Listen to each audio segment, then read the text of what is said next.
Oliver Quick arrives at Oxford and immediately doesn't fit.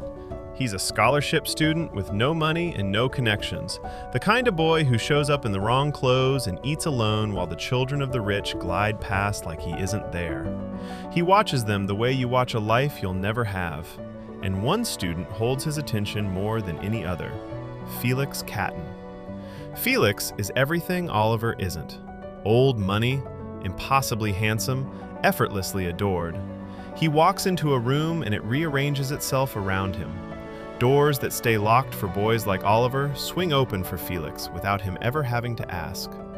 From the moment Oliver sees him, he doesn't just want to be near Felix, he wants the entire world Felix was born into.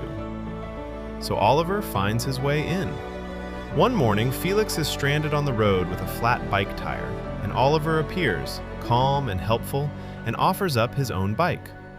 It's a small kindness, the kind that makes a careless rich boy feel like he's finally met someone real. Felix takes him under his wing, folds him into his glittering circle, and just like that, the outsider is inside. But Felix's attention is a fickle thing, and when it starts to drift, Oliver gives him a reason to hold on.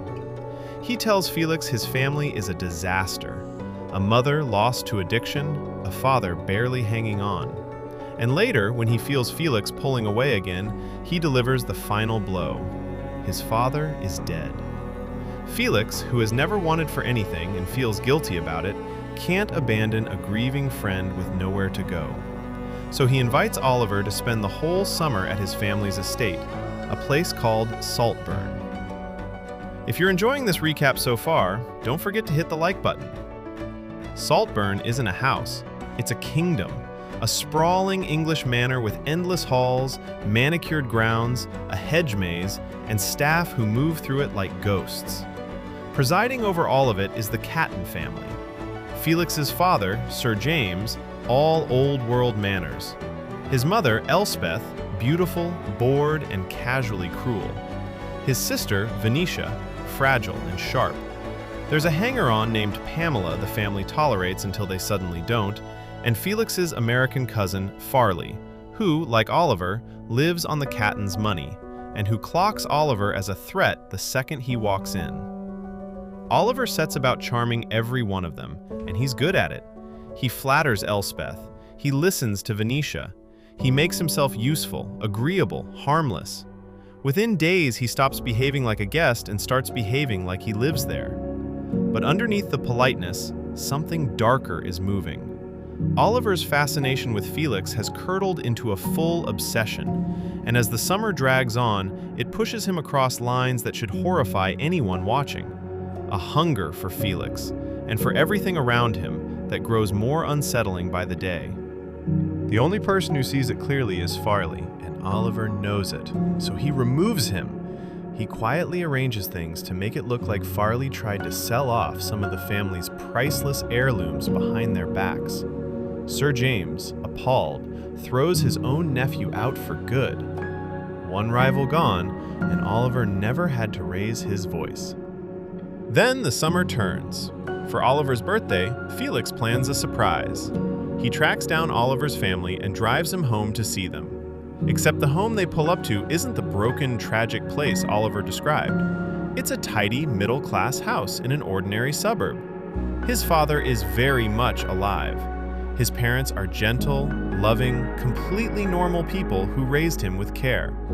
Every sob story, every dead parent, every scrap of misery Oliver traded for sympathy was invented. Felix is gutted, not just lied to, but used. He decides not to humiliate Oliver publicly, but he's finished. He tells Oliver the lavish birthday party the family has already planned will go ahead, and then Oliver is to leave Saltburn and never come back. There's no trust left, and without trust, there's nothing. The party is enormous, the whole county dressed in costume, and in the middle of it, Oliver makes one last play. He finds Felix alone in the hedge maze and lays himself bare, says he loves him, says the lies were only ever about getting closer to him. Felix isn't moved. He tells Oliver he needs help, and that whatever they had is over. Before we get to the shocking finale, Make sure to subscribe and turn on notifications so you never miss a recap. The next morning, Felix is found dead in the maze. The official story is an accidental overdose, and Oliver makes sure suspicion falls on Farley and the drugs floating around the party, sealing the banishment of the one person who ever doubted him. The family, shattered, closes ranks, and Oliver stays, comforting them, sinking his roots in deeper. But Venetia, drowning in grief, finally sees what the rest of her family can't. She tells Oliver to his face that he doesn't belong, that he's like a moth, drawn to the light, beating against the glass, desperate to get in, chewing holes in everything once he does. It's the most honest thing anyone says about him in the entire film, and it's the last thing she does that matters. Soon after, Venetia is found dead in her bath, wrists open, ruled a suicide, with Oliver close enough to have made certain of it. By now, even Sir James, broken by the loss of both his children, can feel that something about Oliver is deeply wrong. He doesn't accuse him, he simply pays Oliver to leave and never return, desperate to get him away from what little family he has left. And Oliver goes, quietly, patiently, like a man who knows he has all the time in the world. Because he does. Years pass. Then, in a cafe, Oliver happens to run into Elspeth again. By now, Sir James is gone too, and Elspeth is alone, rattling around inside Saltburn with no one left. She's overjoyed to see the sweet boy who was so kind during the worst summer of her life, and she brings him home. He moves back in, he takes care of her, and slowly she signs everything over to him. Then comes the confession. As Elspeth lies dying, hooked to machines, Oliver tells her the truth, because the whole story has been him talking to her this entire time. He punctured Felix's bike tire that first morning to engineer their meeting. He invented his tragic past. He poisoned Felix in the maze. He framed Farley. He left the blades out for Venetia. He arranged the cafe reunion. Every death, every exit, every stroke of so-called luck was him, working a single plan from the very first day. None of it was chance. All of it was a hunt. And when the story is finished, Oliver reaches over and switches off the machine, keeping Elspeth alive. The last Catton is gone, and Saltburn belongs to him. In the final moments, Oliver walks naked through the great house he finally owns, dancing from room to room, retracing the exact tour Felix once gave him as a wide-eyed guest.